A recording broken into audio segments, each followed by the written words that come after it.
আসসালামাইকুম প্রিয় দর্শক, চলে আসলাম আগামীকাল 11ই মে 2026 রোজ সোমবার খুবই গুরুত্বপূর্ণ মেঘ বৃষ্টি নিম্নচাপ ঘূর্ণিঝড়ে আবহাওয়ার নতুন আপডেট নিয়ে। আগামী 14ই মে বৃহস্পতিবার থেকে আবারও দেশে উত্তরাঞ্চলে সক্রিয় হতে চলেছে ভয়ঙ্কর বৃষ্টিবলয়। আবারও প্রচণ্ড ঝড় বৃষ্টির কবলে পড়বে বাংলা। অতি ভারী বর্ষণে দেখা দিতে পারে আংশিক বন্যা, ডুবে যেতে পারে মাঠঘাট, নদী নালা, কৃষকের ফসল জমি। এদিকে আগামী 24 ঘন্টার মধ্যে বঙ্গোপসাগরে ঘনীভূত হতেছে লঘুচাপ। আগামী সপ্তাহের মধ্যেই নিম্নচাপে পরিণত হয়ে প্রবেশ করতে পারে বাংলার আকাশে। এছাড়াও চলতি মাসের মে বঙ্গোপসাগরে তৈরি হতে চলেছে শক্তিশালী ঘূর্ণিঝড় অর্ণব। এমনই ভয়াবহ সতর্ক বার্তা দিয়েছেন আবহাওয়া অধিদপ্তর। এছাড়াও কিছুক্ষণের মধ্যে রংপুর, রাজশাহী, ময়মনসিংহ, ঢাকা, সিলেট, খুলনা, বরিশাল, ভারতের পশ্চিমবঙ্গ, উত্তরবঙ্গ, আসাম, মেঘালয় এবং ত্রিপুরা রাজ্যের বিভিন্ন জেলাতে বিচ্ছিন্নভাবে তীব্র কালবৈশাখী ঝড় এবং অতি ভারী বৃষ্টির সম্ভাবনা রয়েছে। আজ 10 মে রবিবার এবং আগামীকাল 11ই মে সোমবার জানিয়ে দিব কেমন থাকার সম্ভাবনা রয়েছে আগামী 24 থেকে 48 ঘন্টার। দেশের 8 বিভাগের 64 জেলার আবহাওয়ার পরিস্থিতি, কোন কোন জেলাগুলোতে হতে পারে কালবৈশাখী ঝড়, কোন কোন জেলাগুলোতে হতে পারে বিক্ষিপ্ত বজ্রসহ বৃষ্টিপাত জানিয়ে দিব আজকের এই ভিডিওর মাধ্যমে। তো দর্শক, আপনি দেশের কোন জেলা থেকে আমাদের গুরুত্বপূর্ণ আবহাওয়ার খবরটি দেখছেন, আপনার জেলার নামটা আমাদের কমেন্ট বক্সে দিয়ে দিন এবং এই মুহূর্তে আপনার আবহাওয়া কেমন আছে আপনার জেলাতে সেটিও আমাদেরকে কমেন্ট করে জানিয়ে দিন। এবং প্রতিদিন এই রকম নিত্য নতুন আবহাওয়ার আপডেট পেতে আমাদের এই চ্যানেলটি সাবস্ক্রাইব করে বেল আইকনটি অন করে দিন। প্রিয় দর্শক, মেঘমালা পূর্বাভাস স্যাটেলাইট চিত্রে এখান থেকে আমরা সর্বপ্রথম বৃষ্টিপাতের আপডেটটা সম্পর্কে জেনে নিব। এরপর আমরা আগামীকালকের প্রত্যেকটা জেলার আবহাওয়ার পূর্বাভাস সম্পর্কে জানিয়ে দিব। এই জন্য আমাদের চ্যানেলটি সাবস্ক্রাইব করে রাখুন। প্রথমে আমরা দেখতে পাচ্ছি আগামী 14ই মে বৃহস্পতিবার সকালের মধ্যে রংপুর, গাইবান্ধা, কুড়িগ্রাম, নীলফামারী, লালমনিরহাট, দিনাজপুর, ঠাকুরগাঁও, পঞ্চগড়, এদিকে রাজশাহী, সিরাজগঞ্জ, বগুড়া, পাবনা, নাটোর, নওগাঁ, চাঁপাইনবাবগঞ্জ, জয়পুরহাট জেলাগুলোতে হালকা থেকে মাঝারি ধরনের বৃষ্টি হতে পারে। কোথাও কোথাও অতি ভারী বর্ষণ হতে পারে। এছাড়া ময়মনসিংহ, জামালপুর, শেরপুর, নেত্রকোনা, সিলেট, সুনামগঞ্জ, হবিগঞ্জ, শেরপুর, মৌলভীবাজার অঞ্চলগুলোতে বিক্ষিপ্ত বজ্রসহ অতি ভারী বর্ষণের সম্ভাবনা রয়েছে। এর কিছুটা প্রভাব ঢাকা বিভাগ এবং চট্টগ্রাম বিভাগে পড়তে পারে, তবে খুব একটা প্রভাব পড়ার সম্ভাবনা নেই।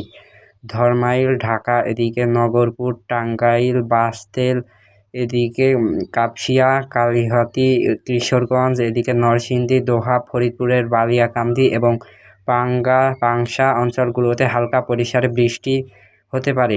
এছাড়াও বৃষ্টিবলয়ের মাধ্যমে প্রভাব দেশের সবগুলো জেলাতেই কোথাও কোথাও হালকা পরিসরে বৃষ্টি এবং বজ্রসহ বৃষ্টি হতে পারে।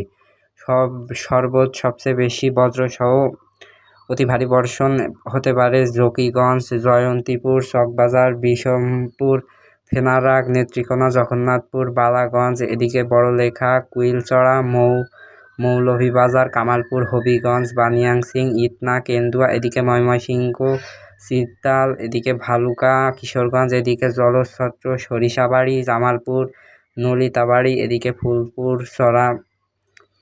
সরাজিপুর, বাহাদুর অঞ্চলগুলোতে সর্বোচ্চ 30 থেকে 40 কিলোমিটার পর্যন্ত বৃষ্টিপাত হতে পারে প্রতি ঘন্টা। এছাড়াও রাজশাহী, সিরাজগঞ্জ, বগুড়া, পাবনা, নাটোর, নওগাঁ, চাঁপাইনবাবগঞ্জ, জয়পুরহাট জেলাগুলোতে 10 থেকে 20 মিলিমিটার। রংপুর বিভাগের রংপুর, গাইবান্ধা, কুড়িগ্রাম, নীলফামারী, লালমনিরহাট, দিনাজপুর, ঠাকুরগাঁও, পঞ্চগড় জেলাগুলোতে সর্বোচ্চ 20 থেকে 30 মিলিমিটার সর্বোচ্চ প্রতি ঘন্টায় বৃষ্টিপাত হতে পারে। ভারতের উত্তরবঙ্গ, পুরুলিয়া, মালদা, শিলিগুড়ি, দার্জিলিং, কোচবিহার, জলপাইগুড়ি, আলিপুরদুয়ার, মেঘালয়, আসাম অঞ্চলগুলোতে হালকা থেকে মাঝারি ধরনের বৃষ্টি হতে পারে। এর প্রভাবে সিলেট, ময়মনসিংহ, রংপুর এবং চট্টগ্রাম বিভাগের কোথাও কোথাও দেখা দিতে পারে আংশিক বন্যা পরিস্থিতি। এছাড়াও কিন্তু দর্শক, ভারতের ত্রিপুরা রাজ্যের কোথাও কোথাও অতি ভারী বর্ষণের সম্ভাবনা রয়েছে। এই বৃষ্টিবলয়টি আগামী 10 দিন পর্যন্ত সারা বাংলাদেশের আবহাওয়া বিরাজমান থাকতে পারে। এছাড়াও দর্শক, এই মুহূর্তে আমরা দেখতে পাচ্ছি বাংলার আবহাওয়ার আংশিক মেঘলা রয়েছে। রংপুর, রাজশাহী, ময়মনসিংহ, সিলেট, ঢাকা, খুলনা, বরিশাল, চট্টগ্রাম, মেঘালয়, আসাম, ত্রিপুরা, পশ্চিমবঙ্গের আবহাওয়ার আংশিক মেঘলা রয়েছে। কোথাও কোথাও কিন্তু একটা ভারী বর্ষণের সম্ভাবনা লক্ষ্য করা যাচ্ছে না এবং আজ রাতের মধ্যে খুব একটা বৃষ্টিপাতের সম্ভাবনা লক্ষ্য করা যাচ্ছে না। প্রিয় দর্শক, শেষ রাতের মধ্যে দেখতে পাবো সিলেট, জকিগঞ্জ, জয়ন্তীপুর এগুলোতে বজ্র এবং বৃষ্টিপাত হতে পারে। প্রিয় দর্শক, আমাদের আজকের ভিডিও এতটুকুই ছিল। ভিডিওটি ভালো লাগলে ভিডিওটি লাইক দিবেন এবং এইরকম নিত্য নতুন খবর পেতে আমাদের চ্যানেলটি সাবস্ক্রাইব করে রাখুন এবং আপনার বন্ধুদেরকে শেয়ার করুন।